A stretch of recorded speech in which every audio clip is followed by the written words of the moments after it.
والله هو يعني الحاجة أم الاختراع. فهي المنهجية دي كانت نتيجة عدد من الأسئلة. أول حاجة في مواجهة مشاكلنا مع العلاقات، وهنا بتكلم في العلاقات في علاقتي بالأب والأم. ده حضرتك جايه في العمق على طول. بالظبط اه. كده.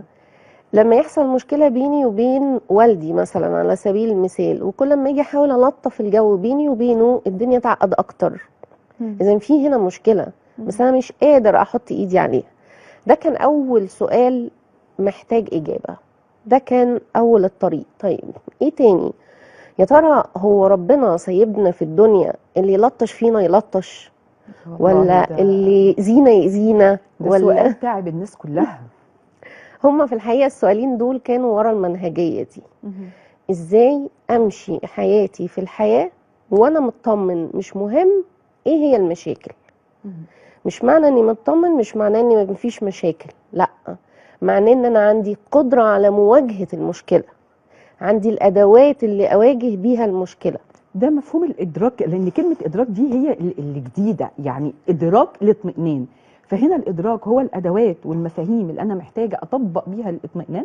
بالظبط كده. وحجم الوعي بتاعي، ايه حجم المتاح عندي عشان احل المشكلة دي؟ دي الكلمه السحريه بقى، دي بقى حجم المتاح. ده انا محتاجاكي تشرحيها كده بقى واستفيدي فيها بقى ما موضوع هو المتاح. دلوقتي لو احنا افترضنا هندي مثال على الخلاف اللي بيننا وبين الاب مثلا، مم. او بين اي حد وبين والدته، وهو كل ما يجي يلطف الجو بيحس ان هو عنده بتحصل مشكلة بتتفاقم اكتر.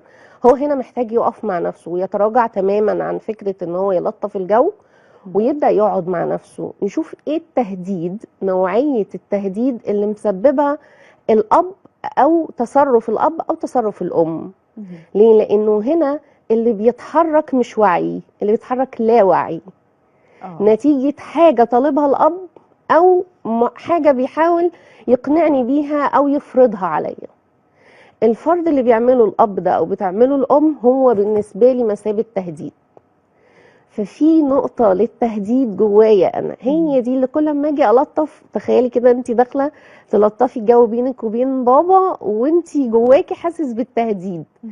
يعني اللي قدامك ده انسي ان هو بابا خالص، ده شخص بيهددك، بيهدد بقائك، بيهدد وجودك. هيبقى ردود فعلك عامله ازاي؟ تبقى عصبيه جدا.